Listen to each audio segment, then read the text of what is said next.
les amis, c'est Mortal G, j'espère que vous allez bien, c'est un grand moment aujourd'hui. Je n'avais pas encore ouvert mon château maléfique, le Snake Mountain, la montagne du serpent si vous voulez, des Origins, maître de l'univers. Le voici devant vous, la boîte, un petit peu abîmée dans le coin là-bas comme ça, c'est dommage. Elle a été un petit peu écrasée, alors c'est la grosse crainte que l'on a en recevant le Eternia qui arrive. J'ai malheureusement effectivement tout le coin qui est écrasé, mais ce n'est pas encore une grosse catastrophe, c'est juste déjà un plaisir de l'avoir et de se dire qu'on va pouvoir ouvrir ce château magnifique dont on a vu plusieurs reviews, que je sais par avance qu'il me plaît énormément et qu'il apporte beaucoup de choses, beaucoup de grandes nouveautés à la gamme des maîtres de l'univers. Et ici, on va voir qu'on nous présente immédiatement différents protagonistes, donc des héros, des méchants, des hommes serpents, bien sûr, puisqu'il faut savoir que ce château maléfique appartenait au roi Is, bien avant Skeletor. C'était le château des hommes serpents, bien avant qu'il soit abandonné et que les hommes serpents soient enfermés dans l'abîme, on va dire dans une zone temporelle, si vous voulez, dans le puits des hommes serpents, qui va être réouvert beaucoup plus tard, par Démonia, entre autres, et Cobra Khan, qui lui est un héritier des hommes serpents, mais qui ne fait pas partie de cette génération d'hommes serpents que vous voyez ici, qui font partie, je dirais, du lore d'avant, de ce qu'on appelait le Préternien à l'époque, du roi Grayskull et autres. Attention à ne pas confondre avec l'histoire des maîtres de l'univers dans Révolution. Là, on parle bien de Préternia, l'ancien Eternia préhistorique. Ici, vous avez à gauche Glator, le Screech, que vous connaissez aussi. On a Buzz, on a Mascor emprisonné, que donc Buzz vient aider. On a Bitet avec le maître d'armes, Lézor, les squelettes, on a Puantor, Moussor, Furilang, bien sûr le roi Is, que vous voyez juste ici. On a Serpenteur, on a Terroir, on a même qui font partie du nouveau lore qui avait été créé par Axel Jiménez dans la gamme Classics, entre autres, et Terroir et Lord Grasp qui est juste ici. Et donc, ils vont sortir, bien sûr, Cobra Khan, évidemment, Musclor Tonnerre qui s'apprête à donner son coup de poing du tonnerre. On voit Tila, non pas Tila, mais la déesse verte. Alors, c'est vrai que on sait que dans plusieurs comics, c'est Tila qui se transforme en déesse verte. Et on a, bien sûr, regardez le Webster qui descend de son fil tout en haut de la montagne. Très sympa, on voit son crochet là-haut. Skeletor Paralysor avec son dragon dans le dos et Démonia. Donc, vraiment une superbe boîte, les planètes autour, ce côté explosé, je dirais, qui va exploser. Et alors, particularité de la boîte, c'est qu'ici, vous avez en fait une sorte d'écriture relief. Alors, c'est pas évident à distinguer comme ça, mais vraiment, on l'a au toucher, on le sent au toucher. On va continuer ici sur les flancs. On a le fortin, le faucon de combat avec Tila à l'intérieur, donc toujours cette écriture aussi maître de l'univers en haut. Et là, alors là, qu'est-ce que c'est que ça? Ce sont je dirais, des hommes serpents de l'abîme, dans un habillement, qui sortent, dont celui-ci va pas tarder à sortir. On en parlera bien sûr, puisque je l'ai réservé. Au dos, alors là, si c'est pas vintage, les amis, on se retrouve clairement plongé dans cette ambiance. On retrouve les dernières nouveautés, je ne vous ai pas encore présenté, des hommes squelettes phosphorescents. Bien sûr, on a notre beau Strider Ephisto, Mekanek sur le Bombster. Ici, il est appelé le Ground Reaper. Ils ont changé son nom aussi en problème d'appellation. Le Point Raid et le Talon Fighter, donc le Fortin et le Faucon de combat. Vous vous souvenez aussi que dans Révolution, il s'appelle comme ça aussi. Fortin et Faucon de combat. On va retrouver Musclor Thunder Punch, que vous avez vu dans la couverture tout à l'heure, donc Musclor Tonnerre, Skeletor Paralysor, le Dragon Blaster Skeletor, les Skeleton Warriors bien sûr. Slamurai a été un ajout beaucoup plus tard, dans la gamme Classics aussi, que j'ai et que je vous présenterai plus tard, ultérieurement. Moussor, avec l'armure du pack d'armes vintage, que je vous présenterai. J'ai pris 2 versions de Moussor volontairement. Mascor le pauvre, qui est encore emprisonné. Frogmonger, j'en ai pris 2, vous comprendrez pourquoi. En général, je ne fais pas ça. Le Rotator, j'en ai 2 aussi. Alors, pourquoi? Parce qu'il y a la version qui fait référence au monogramme de l'époque. En 1982, on va un peu plus tard, il y a eu la version normale du Rotator et la version du monogramme que je vous ai présenté, bien sûr. Je vous invite à retourner voir la review. Le Roi Is, toujours le Screech, donc le Screech qui est le Glator pour nous, et donc Furilang, les hommes serpents bien sûr évidemment, et Serpentor. Voilà, donc on a fait un petit peu le tour de la boîte. Non, pas vraiment, parce que on a encore sur l'autre flanc, regardez, grosse surprise, le vaisseau de Skeletor, ce qui est surprenant, puisque c'est le vaisseau qui apparaît dans Filmation, et non pas du tout dans les jouets de l'époque, dans la gamme de l'époque. Alors là, grosse surprise, qu'est-ce que ça sous-entend? Qu'est-ce qu'il va y avoir? Qu'est-ce qu'on essaie de nous vendre? Alors ensuite, on a ici, au-dessus de la boîte, comme à l'époque, regardez ces beaux dessins, enfin, ce ne sont pas des dessins, des photos, ni plus ni moins, de Skeletor sur le pont, de Musclor qui se fait attaquer par le serpent, qui a été modifié, qui a changé, qui a évolué. On a une trappe. On a ici, dans les douves, les petits marais, on va dire, du château maléfique, des créatures et des pegs qui vont nous permettre de poser le corps des personnages. Ils ont pensé à tout, c'est juste génial. Donc les créatures, bien sûr, les hommes squelettes, toujours notre pauvre Mascor attaché avec les menottes. Et ici, grande nouveauté, on nous présente un sceptre, pardon, autant pour moi, le trône de Skeletor qui apparaissait tel quel dans Filmation, ou du moins dans les comics, ce qui n'a jamais été le cas dans la version vintage de ce château maléfique. Donc vous verrez qu'il apportera son lot de nouveautés, et donc c'est l'occasion de l'ouvrir et de vous le présenter. Donc je vous dis à tout de suite. Vous voyez que quand on l'ouvre, on a un carton comme ceci. Il est étalé complètement à plat, donc ce qui est normal, et on va ensuite avoir plusieurs parties à découvrir. Un grillage, une grille, des objets. Je vais tout vous poser et puis on va regarder ça ensemble. Allez, c'est parti. Alors, on va découvrir plusieurs pièces. Tout est décomposé, je vous ai tout posé. On a ici la pointe qui n'existait pas sur le château. On avait déjà au préalable du moins la porte du loup, la fameuse porte du loup qui s'ouvre et qui se ferme. Ici, on a un additif complet qui nous simule le château maléfique du dessin animé, en plus de la porte du loup. Avant, on avait juste que cette porte. La matière a changé, elle est moins cassante, elle est plus souple, elle est plus agréable au toucher, parce que il est vrai que l'autre matière était vraiment très fragile.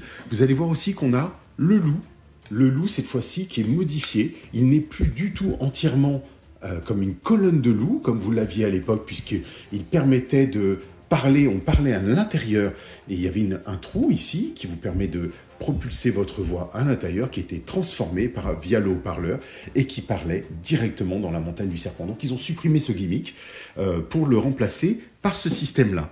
On a le serpent, très gros, beaucoup plus gros que celui de l'époque, avec une vraie tête assez extraordinaire quand même. Regardez cette mâchoire, et sur les flancs, on retrouve vraiment la peau qui se tend. On a les dents, c'est souple, hein, de toute façon, pas de danger, mais ça pique un tout petit peu, et je le trouve juste très très beau. Il fait pierre en même temps, mais il ressemble à Serpos, puisqu'il faut savoir que c'est Serpos, le dieu serpent, donc de la gamme maître de l'univers. Donc ici, on lui retrouve une collerette. Vous voyez qu'il a une collerette un peu, c'est une simulation pure et dure du dessin animé Filmation, puisqu'on le retrouve à l'intérieur. Et ensuite, on fixera le tout. La tête est articulée sur une rotule. Et je ne sais pas, on va voir si elle peut se retirer ou pas, mais en attendant, il y a une belle rotation qui se fait, donc ce qui n'existait pas du tout dans la version précédente. Et là, écoutez, on peut lui ouvrir la gueule complètement, et c'est vraiment appréciable. Donc on verra ça à l'usage. On a ensuite, très régulièrement dans les maîtres de l'univers, écoutez, l'échelle, beaucoup plus large que celle de l'époque, qui était beaucoup plus fine et d'une autre couleur. On récupère le fameux trône de Skeletor. Alors j'ai plusieurs versions, et ce sera plus tard l'occasion de vous présenter un petit peu tout ça. On a sa moumoute qui est simulée, si vous voulez, ici. Dans la version classique, il est assez extraordinaire aussi. Et puis, il n'existait pas, il faut le souligner, il n'existait pas dans la version vintage. Ensuite, on a une sorte de socle, grille, bien sûr, qui va se positionner en haut ou en bas, à voir à l'usage. On a des planches, des planchers, on va dire, marqués de A1 ou de B. Et on va avoir bien sûr aussi, je vais vous le mettre comme ça, vous allez mieux voir, on va avoir le plancher du pont. Avant, il était en 2 parties, maintenant c'est en une seule et même partie. Donc le plancher du pont, on retrouve un râtelier d'armes. Donc ça, c'est une grande nouveauté puisqu'il n'y avait pas ça à l'époque. On a aussi, donc, là, voici je dirais les armatures du pont, les fixations, les branches pour les guides du pont, et un nouveau socle, un sol. Vous voyez, donc, belle texture, tout ça, il n'y avait pas avant. On a le côté bois ici, c'est super sympa, et ça paraît robuste. Alors, un petit peu de poussière, un petit peu de... Voilà, ça fait partie du truc. Je pense que c'est la chose qui était... c'est l'origine à l'usine. Ici, la fameuse grille dont je vous ai parlé. Alors, bizarrement, c'est ce qu'on se dit. Mais pourquoi il y a une redondance? Ben oui, on va le découvrir, bien sûr. Vous le savez, ils nous ont ajouté une cage pour simuler autre chose qu'on va mettre en place en exergue dans cette nouvelle version. Il y a ici un petit sachet. Ben, je vais l'ouvrir à l'arrache, avec plein de choses dedans, et on va regarder ce qu'il y a dedans. Il y a un dragon. Vous savez, le dragon qui est justement à l'intérieur, au sol, et il a un petit trou pour justement pouvoir l'imbriquer sur le sol. On a une lance que l'on retrouvera dans le château des ombres, vous savez, les armes classiques des maîtres de l'univers, et qu'on retrouve, bien sûr, sur les hommes squelettes. Et oui, superbe. Donc, très très bel additif qui va s'ajouter sur le râtelier d'armes. Encore une seconde créature, un peu dans l'esprit de Moti, vous savez, de Eternia. Et là, il a effectivement un trou aussi qui va pouvoir le fixer au sol. Et une bestiole que je n'aime pas du tout, mais que je prends devant vos yeux ébahis, une araignée, toute souple, des pattes toutes souples, parce qu'elle va avoir des fonctions qui vont pouvoir la poser un peu partout. Et moi, c'est étonnant parce que à l'époque, ça n'existait pas. Et il se trouve que j'ai ajouté dans mon château des ombres, château maléfique classique, pardon, des araignées un peu partout. Et ici, ben, on va regarder notre château maléfique. Il est là, cette armature qui nous est donnée. Donc, il est positionné. Ici, on a bien sûr les menottes qui sont toutes souples, vraiment plastique souple. Pas d'ouverture sur les menottes comme vous pouvez le voir là. Donc, on va regarder, bien sûr, on va le décortiquer. Je vais monter et on va passer à la phase 2. C'est parti, à tout de suite. Voici notre château maléfique, construit, monté. Et pour alimenter, pour voir exactement quelles sont un petit peu ses fonctions, ses capacités ou ce genre de choses, il nous fallait un cobaye. Et souvent on prenait Tila. Donc j'ai pris Tila avec ses genoux, les anciens, parce que je l'ai en 2 versions, et j'ai la nouvelle avec les nouveaux genoux. Je me suis dit, ce sera l'occasion pour nous de tester tout ça. Donc vous allez pouvoir vous rendre compte qu'on a la possibilité de la mettre, bien sûr, sur le pont. C'est justement, quand même, une des belles fonctions de ce château. Et ce pont, comme je vous le disais, est en un seul morceau. Très très bien designé, on a un petit relief juste en dessous, vous avez vu un peu les dessins, alors qu'on avait un pont plutôt lisse. Les armatures, pardon, pas les armatures, mais le ponton, les attaches du ponton ou les haubans, si vous voulez, puisque ce sont comme ça qu'on les nomme sur les ponts suspendus, eh ben, ils simulent ici une sorte de liane, de plante, qu'on peut l'imaginer, puisque avant elles étaient complètement grises. Tila tient bien dessus, vous voyez, le pont est plutôt robuste. On a des pegs ici, 1, 2, 3, 4, qui vont nous permettre justement de positionner éventuellement 1, 2 ou 3, 4 personnages et de donner, simuler des positions de combat, peut-être parce que c'est vrai que c'était pas évident, on ne peut pas forcément l'imaginer, mais regardez, puis on va essayer comme ça, de vous dire, tiens, je la mets en position de course sans qu'elle tombe. Alors c'est vrai que là, on a un peg qui nous permet de faire tenir Tila qui court sur le pont, ou qui s'enfuit, dirons-nous, du pont. Ensuite, on va avoir un petit peu partout, disséminé par là, par-ci, par-là, un peg juste derrière le pont, un autre ici, un autre tout en haut. Par exemple, là, elle veut entrer sur le château, au niveau du château, au niveau de la porte du loup, comme vous avez pu le voir avec elle et Musclor dans le dessin animé Révélation. Et bien voici la porte du loup, la fameuse porte que l'on voit dans le dessin animé Révélation, qui bien sûr s'incline vers l'intérieur et vers l'extérieur. Donc ce qui est plus logique, elle s'ouvre comme ceci, vers l'intérieur. Et puis on a une surface blanche, mais je vais vous montrer ça après. Ici, sur les flancs, juste dans la caverne, vous savez, qui nous permet d'accéder au château. Jusqu'à maintenant, on n'avait rien. On avait un trou, c'était, vous savez, un ancien décor à la Indiana Jones. Et donc, ils avaient, je vais enlever son sceptre. Ici, on peut lui dire qu'elle s'enfuit, si elle est à l'intérieur. Elle réussit à s'enfuir à travers les lianes et se faufile à travers ces mêmes lianes. Et donc, on ajoute, je dirais, une dimension différente. Ce sont comme des lianes, ouais, effectivement, vous savez, des tentacules complètement en gomme. C'est de la gomme complètement souple. Donc, vous pouvez... c'est bien parce que ça comble le trou, il manquait quelque chose. Là, ils ont rajouté des granules un peu partout sur le château, ce que l'on ne voyait pas trop sur l'ancien. C'était vraiment plutôt lisse, si vous voulez. Donc, on a toujours cette belle plateforme, le design est exactement le même. On a un plastique qui semble plus résistant, plus coque souple, si vous voulez. L'alliage est plus résistant. On va avoir la mâchoire qui s'ouvre, comme l'ancien, qui va permettre de simuler la parole quand il parlait. Ensuite, toujours un peg, un nouveau ici, un autre ici, avec des ouvertures, des trous. Alors étonnamment, ils ont mis des trous ici, à droite, à gauche, et on a toujours ces petits escaliers qui nous permettent de descendre. Ça n'a pas changé. Le loup, lui, apparaît de ce côté-là et il pivote. Il est clipsé, donc vous verrez tout à l'heure. On a les menottes qui peuvent entrer en rotation. Alors vous verrez, si vous n'avez pas encore ouvert, ici, il faudra faire attention. Vous tirez un petit peu à droite et à gauche, parce qu'en fait, il était collé. Donc vous voyez, hop, ça fonctionne. Et comme je vous disais tout à l'heure, c'est vrai que pour attacher un personnage, si là ça fonctionne, ça passe, ses mains passent dedans. Mais pour un autre personnage, c'est plus compliqué. Donc on va pouvoir vraiment s'amuser, dirons-nous, avec tout ça. On va passer au serpent cette fois-ci. Comme ça, on aura fait l'aspect extérieur et je passerai ensuite l'aspect intérieur. Et comme ça, vous aurez vu un petit peu l'essence même de ce château maléfique. Ici, vous avez pu vous rendre compte de la tour, je dirais de la montagne, puisque c'est une montagne. Et on finit, la finition est vraiment très belle. Alors c'est un peu plus brillant, un peu plus lisse et moins granuleux, puisque là on a des granules partout, dans tous les sens. Et ici, ce serpent, donc Serpos, si vous voulez, le dieu Serpos, a cette mâchoire qui s'ouvre, qui se ferme. Donc vous voyez un petit peu mieux ici. Et là, on a cette tête qui peut incliner, pivoter.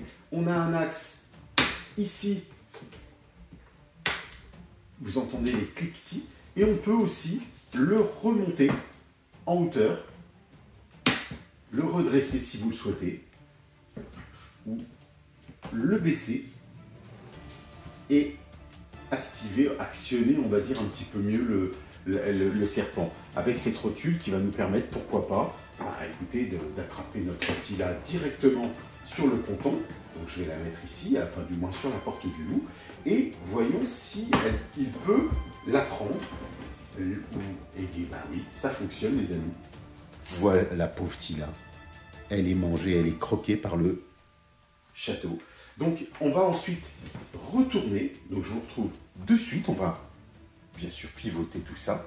Et puis vous montrer ensuite l'essentiel. Je ferai un tour d'horizon de la face avant et la face arrière. A tout de suite. Ici on poursuit avec cet intérieur. L'intérieur nous montre donc une petite chose qui n'existait pas. C'est cette face-là. Vous avez deux pegs en métal. Ici, un en plastique. Un autre en plastique dessous qui vous permet de clipser la créature. Une des créatures, du moins, qui est donnée avec. Vous avez la possibilité, pourquoi pas, de retirer Tila. On va voir si elle passe dedans. Et de la mettre à l'intérieur. Elle est engluée dans l'abîme. Du moins, dans les douves, comme vous pouvez le voir. Ça peut être une solution, une autre. Et le dragon au dos, alors après c'est à vous de changer, vous pouvez aussi alterner. Il y a un autre peg avec un caillou. Donc vous pouvez modifier où vous voulez, 1, 2, 3, 4 pegs. C'est vraiment super sympa. C'est bien fait, c'est bien pensé. Et donc là, ça laisse une plus grosse jouabilité. Ici, petit aparté, on a un râtelier d'armes avec celle-ci. Donc vous devez les mettre comme ceci, inclinés. parce que sinon elles ne tiennent pas. Et là, c'est même paradoxe, enfin, particulier. J'essaie de le fixer, vous voyez ici par exemple, c'est comme ça qu'il nous le montre dans le dessin. Bon là, il tient, parce qu'il faut forcer dessus. Si je le mets juste devant, le plastique a tendance à reprendre sa forme, du moins la force du plastique, et le fait tomber. Donc, bizarrement, on va voir, à l'usage, il va tomber lui-même, regardez, il reprend sa forme et il tombe. Alors que, bien sûr, il faut pousser, éventuellement pousser, et le caler à l'intérieur pour que cette fois-ci, il n'y ait plus vraiment de mouvement. Vous voyez, ça c'est juste à savoir. On va pousser ça de côté. On a bien sûr le trône de Skeletor, mais on a aussi autre chose. On va remonter un tout petit peu pour que vous puissiez voir. Ici, ils ont dessiné, on va le revoir ensuite, il y a des stickers, bien sûr, évidemment. Voici la grande nouveauté, la cage, la grille, avec la même porte du loup, avec 2 planches qu'il va falloir fixer, une ouverte, une pleine. Et regardez bien, on a remplacé l'ancien filet du château maléfique par l'accès, du moins à une trappe qui vous permet, et ici pareil, il y a 2 pegs, mais je vais vous montrer, qui vous permettent de poser l'échelle. Vous voyez que là elle est tombée, donc j'en profite, et de la caler dans le coin. Très joli, esthétiquement, franchement, il fallait y penser. Ici, on a notre figurine, par exemple, qui va arriver sur le ponton, qui va ouvrir cette fameuse porte, qui va pénétrer, et là, elle dit, je te tiens, je vais t'avoir Skeletor. Arrive qui? Et oui, il a fallu quand même Skeletor. Il nous faut notre Skeletor. Donc on va prendre Skeletor et le mettre sur son trône, évidemment. Parce que c'est quand même son royaume ici. Et voici Skeletor à l'intérieur, sur son trône. Enfin les amis, c'est juste génial. Et Skeletor actionne la trappe secrète. Je rappelle, ils adorent ça. La trappe, boum, la figurine tombe dedans. Et là, c'est juste génial. Imaginons maintenant que cette même trappe se referme. C'est le cas. Elle se referme sur Teela. Teela est donc prisonnière. Cet ensemble, cette cage, permet à Skeletor et à ses hommes de main d'emprisonner tout le monde. Et regardez, elle se coulisse ici, et ça peut servir de zone de maintien, de prison des héros du bien, si vous voulez. Donc on peut la pousser un petit peu plus loin, et simuler même, pourquoi pas, le fait que ici il peut y avoir une autre trappe qui va faire tomber les personnages dans le donjon, dans les abîmes plutôt, ou dans les douves, et on retrouvera tout ce côté, je dirais, de marais gluant avec des créatures et autres très glauques qui représentent les bas-fonds du château. Vous avez vu peut-être que là-haut se cache une grosse araignée qui attend. Regardez ça. Et c'est ça qui est superbe, c'est qu'ils ont pensé à tout. Il y a plusieurs façons de mettre cette araignée. Vous pouvez la mettre ici, donc avec son abdomen. On a des pegs un peu partout. Elle peut être, alors ça peut combler un petit espace qui est plutôt sympathique, un peu partout. Et c'est vrai que, regardez, on a aussi la notice, parce qu'il y a une super notice, les amis, une notice qu'il faut garder en collection, clairement. Et il nous explique à quels endroits on peut mettre cette araignée. Vous voyez? On peut la mettre en haut, on peut la mettre un peu partout. Vous allez voir que... Alors, attendez. Il nous donne des indices un peu partout cachés. Voilà. Regardez, il y a plusieurs points. Juste là, et bien on va le faire ensemble. C'est-à-dire que cette araignée a 2 attaches. Un autre trou sous l'abdomen, juste en dessous, un autre au-dessus. Et ce qui fait que vous pouvez la clipper, l'attacher juste en dessous du loup. Alors, pourquoi pas? Moi, je suis pas pour.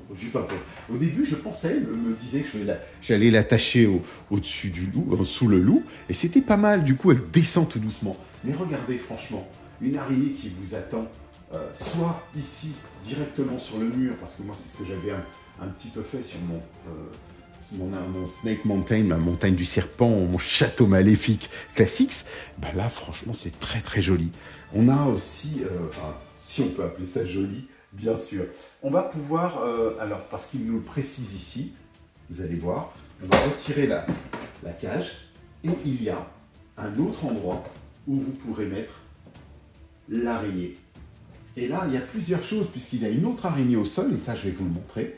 Et ensuite, on a donc plein de possibilités de jeux qui sont juste extraordinaires.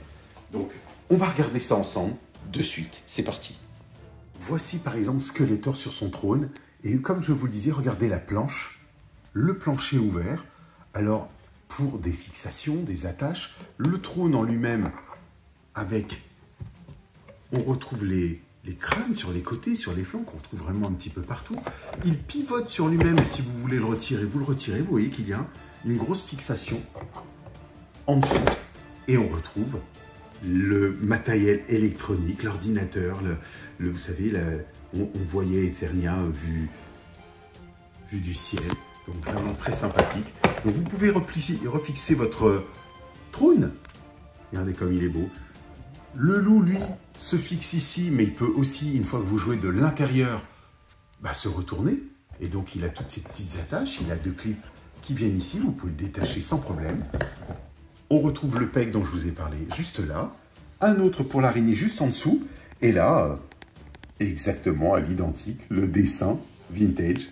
Et on retrouve une araignée au fond aussi. Une trappe. Un lézard. Enfin, toutes les créatures que vous connaissez. Regardez les marais. Ici, on peut s'enfuir. C'est vraiment superbe. Alors, j'ai un décalage. Ce qui est étonnant, c'est qu'ils ont décalé l'autocollant. C'est un gros sticker très épais. Ils ne l'ont pas très bien collé. Du coup, ils ont débordé ici. Et le mien, il est un petit peu ressorti. Mais ça, c'est pas grave.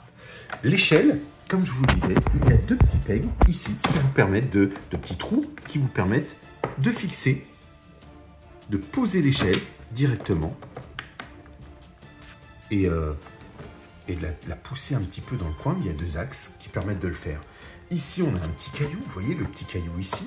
La trappe, la grande nouveauté, c'est le grillage. Un petit bouton que vous activez et c'est parti. Alors, on va pas pouvoir le remonter, mais pour le refixer, il faut appuyer et le remettre en place. Donc, voici l'intérieur. Ici, un aspect caillou, blanchâtre. Vous voyez qu'ils ont changé la couleur. Ce n'est plus le côté grisâtre qu'il y avait à l'origine. La trappe était ici. Donc, vraiment une belle amélioration, je trouve. Le serpent, vous le voyez ici, le fameux serre-pouce, il passe de ce côté-là. Et ce que j'aime beaucoup, c'est ce côté de la rotule qu'ils lui ont mis dans la tête. Ici, on a un côté creux qui est donné à la montagne. Vraiment très joli. On va passer de l'autre côté. Voici ce que ça peut donner de l'extérieur. Donc vous voyez un petit peu toutes les zones, les fameux pegs, les petites tétines qu'on retrouve ici, comme je vous disais, le pont. Et on en retrouve un peu partout sur le pont aussi. Regardez, les yeux sont super bien. On retrouve les stickers vintage, vous n'avez pas besoin de les poser, ils sont déjà posés. La fameuse mâchoire. Des pegs encore ici, tout au long des escaliers.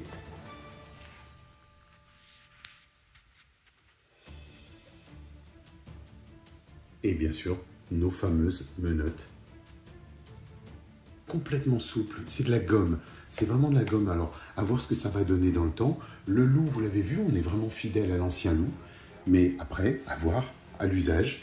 Et quand je vous parlais, vous savez, de ces petites bulles, ces petites cloques et tout ça, cet aspect rocailleux, eh ben, on est dans l'esprit vraiment d'un château. Donc, c'est plutôt chouette. Le design, la couleur, vraiment très joli. On avait vu, à l'origine du moins, les premiers sketchs, les premiers dessins, le prototype, version beaucoup plus claire de ce côté blanchâtre qui était répandu un peu partout. Et là, vraiment, c'est très joli. Alors, ils ont juste modifié ce côté un peu liane. J'aurais préféré que ça reste plutôt, pour ma part, en gris. Mais ça semble cohérent. C'est du bois, c'est de la liane. Donc, oui, ça reste logique. Pourquoi pas. Un pont suspendu, sauf qu'ils ont eu la bonne idée, cette fois-ci, de ne pas le couper en 2, si vous voulez. Il y a une chose, si vous devez le refermer, ce château, eh ben, ils ont pensé à tout. Alors, allons-y. Première chose, vous retirez le pont. Il a des clips juste ici et là. Donc, il faut retirer le pont, bien sûr. on refait le tour. Allez, je vous retrouve tout de suite. Comment fermer le château en très peu d'étapes, en fait. Il se trouve qu'il faut retirer ceci, le mettre... Alors, si je passe à travers... Le mettre ici, le ranger, si vous voulez. On enlève le trône, on le range et on ferme. Première étape. Ensuite, il va falloir prendre l'échelle, la poser, autant pour moi, derrière, tout au fond. Lui reprend sa place, ici.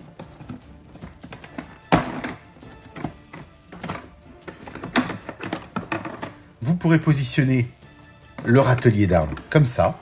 On va redresser les bestiaux et on va mettre ceci comme cela.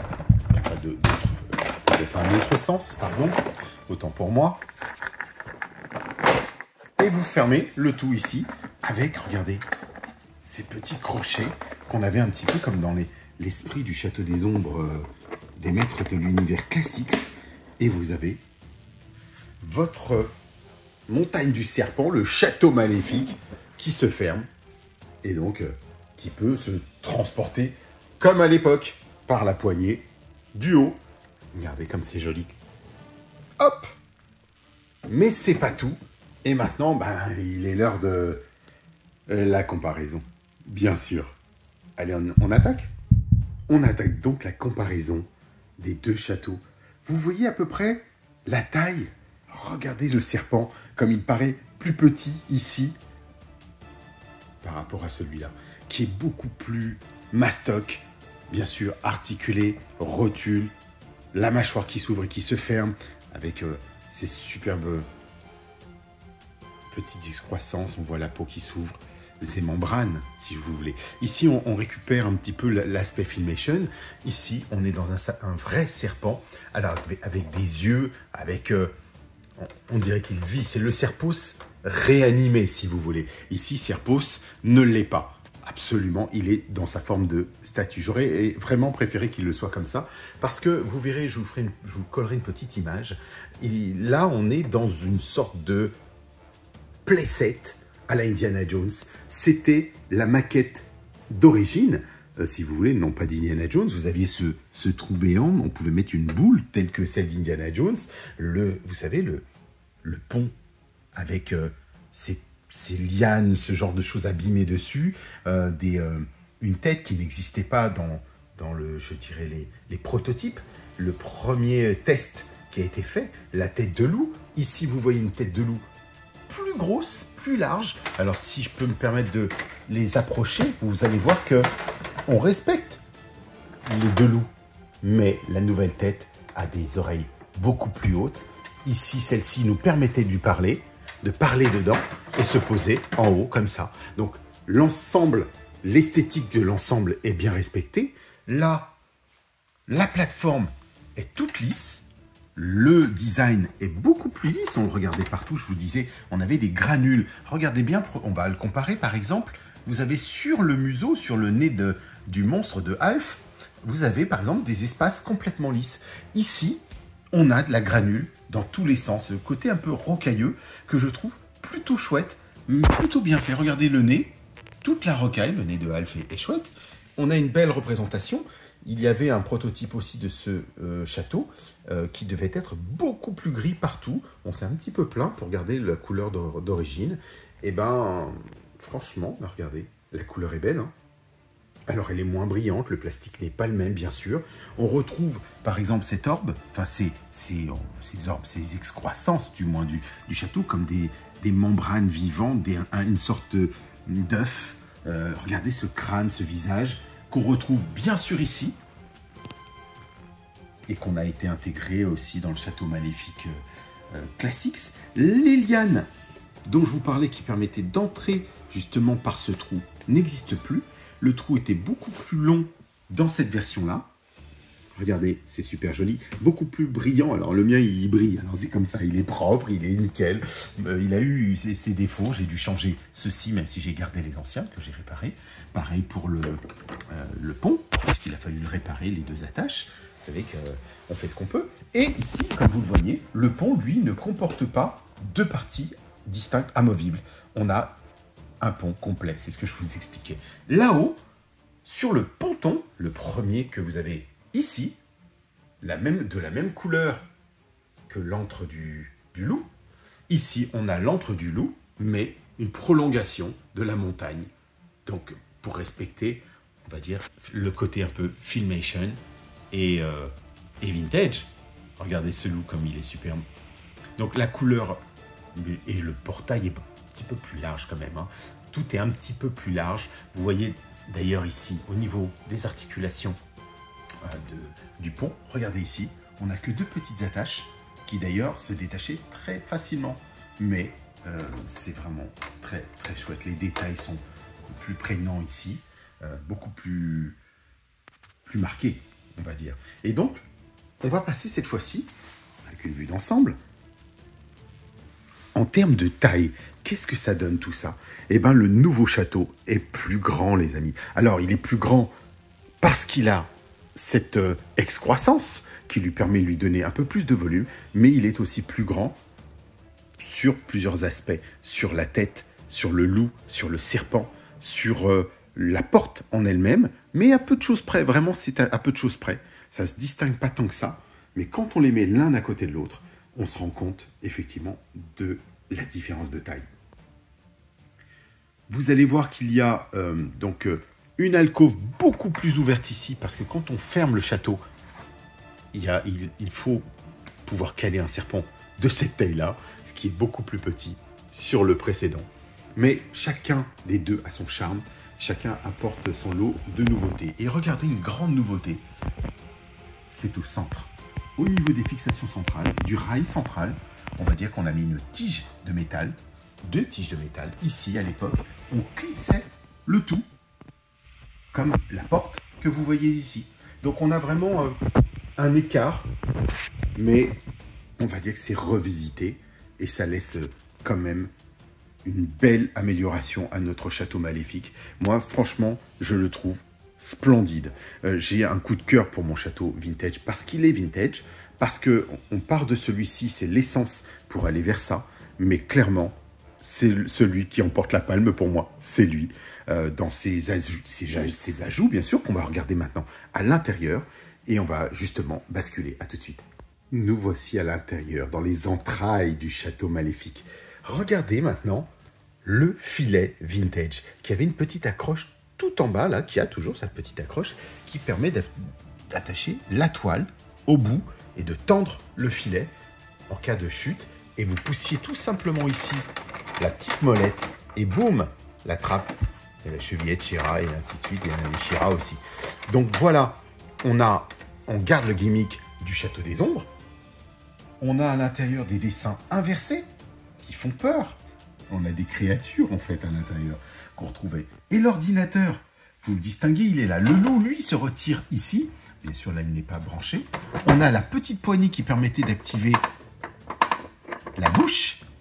Et regardez ce sol de bois avec une araignée qu'on retrouve et que moi je vous ai présenté tout à l'heure. La trappe, le lézard, tout y est les amis. Et regardez nos créatures vintage.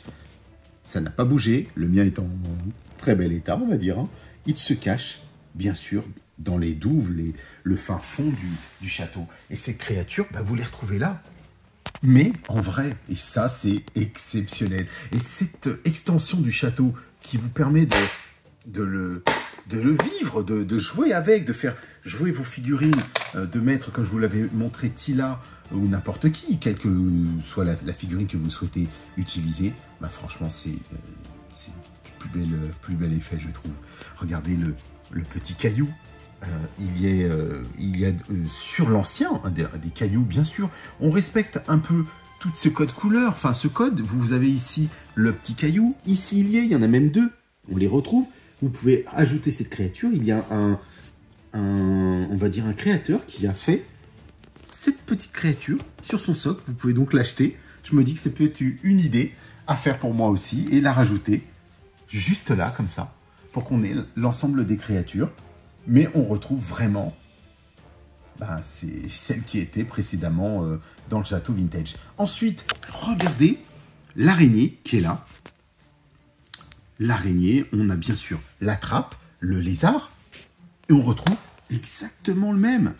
On se dirait qu'ils ont repris, mais franchement, ils ont fait fort. Moi, j'admets qu'ils ont fait fort. C'est plus qu'un bel effort. Et grande nouveauté, les amis, un étage complémentaire. Cet étage, vous pouvez y fixer, bien sûr, le trône, mais c'est l'araignée, le loup. Alors, la tête de loup, du coup, dépasse. Elle est clipsée ici. Vous pouvez donc retourner la tête de loup une fois que vous êtes à l'intérieur et vous vivez l'aventure avec. Et on retrouve cet ordinateur quasiment à l'identique, sauf qu'il n'y a pas, regardez, les traits marqués sur l'écran, comme on peut le retrouver ici, dans l'effet un peu vintage. Là, on a un dessin, et là, on va dire qu'on aurait plus une image CGI, si vous voulez, une image de synthèse, mais très belle évolution aussi, parce que on imagine qu'on est dans du matériel tellement futuriste qu'on ne devrait pas avoir des petits carreaux sur l'écran. Et oui, ils ont des écrans plats, donc c'est une représentation, mais bien sûr. Ici, on a une très grosse poignée, beaucoup plus grosse que l'ancienne, qui permet d'activer la bouche de l'autre côté. Donc, vous voyez, énormément de choses. Qu'est-ce qui a été ajouté? Un râtelier d'armes avec 3 armes. Alors là, franchement, ben, que demande le peuple? C'est super beau. On a le trône de Skeletor. Alors là, royal, justement, c'est le cas de le dire. Vous pouvez mettre le trône où bon vous semble. Regardez aussi cette grille, comment elle est représentée, avec un petit caillou sur le côté, une ouverture, une trappe. Franchement, c'est super beau. Alors, c'est drôle parce que c'est très bien pensé de la part de Mattel. Cette trappe fait penser au filet, puisqu'elle est clairement composée comme un filet. Et on retrouve les cailloux, les rochers tout autour qui englobent cette trappe. Donc là, on ne l'avait pas, elle était plus basse, mais bravo. Et ensuite, vous allez voir que ça ne s'arrête pas là. Voici la nouvelle échelle. Voici l'ancienne échelle. Sous le même modèle, elle est 2 fois moins large. Mais on retrouve tout à fait l'esprit. Les lianes, on va dire de chanvre, qui englobent le tout. Mais elle n'est pas grise. J'aurais adoré qu'elle soit grise, pour ma part. Mais c'est vrai que, comme vous le voyez, il y a 2 petits trous ici. Vous posez et vous avez votre échelle qui se fixe. Ici, ben, on va la mettre là. Ensuite, le râtelier, évidemment, et cette fameuse super cage qui va aller ici quand on va devoir le retourner, ou ici qui va servir de trappe. À vous de voir ce qui vous convient le mieux. Mais c'est pas tout, les amis. Parce que là, quand même, on se dit, on a une créature, une deuxième, une petite pierre, un râtelier d'armes avec 3 armes, une échelle, bien sûr. On a une cage complète, un étage complet, un trône. Alors oui, on a une entité, une pièce en plus, un serpent qui est juste énorme. Mais regardez, voici Arania, baptisée par mon épouse. Je lui ai demandé de me trouver un nom à cette araignée. C'est Arania. Donc dorénavant, c'est Arania qui a pris possession du château maléfique à cet endroit. Bah écoutez, franchement, moi qui suis arachnophobe, bah je l'aime bien, Arania. Alors elle est chouette, elle va rester ici. Je pense qu'elle va accueillir toutes les personnes qui vont franchir la porte du loup et les attraper comme un Aragorn par exemple, ou bien d'autres, qui sait. Voilà les amis, je pense qu'on a fait le tour de ce château maléfique. Comme vous voyez en termes de taille, il est un petit peu plus petit. Un tout petit peu plus petit, mais ça fait la différence. Et quand on distingue le serpent, là, on voit vraiment qu'il y a un énorme écart. Et bien le voilà. Voici le serpent comparé à l'autre serpent. Là, c'est vraiment tout petit. Vous voyez le buste, pas le buste, pardon, le corps du serpent, il est vraiment tout petit, même en termes de taille, pour reprendre, pour vous donner un ordre d'idée. Voilà la taille du serpent du nouveau château maléfique. Et ben c'est fabuleux, c'est Serpos, le dieu Serpos, réveillé dans la série 2002 de Mycon Production. avec Musclor, avec son épée qui s'ouvre, un peu comme dans Révolution. À suivre. Allez les amis, on va clôturer là-dessus, sur notre belle Arania. Moi je trouve qu'elle est pas mal. Allez, moi qui n'aime pas les araignées, bah, je m'y suis fait. Écoutez, je vous dis donc à très très vite. Même, on va dire, comme dirait la formule consacrée des maîtres de l'univers, je vous dirais bon voyage.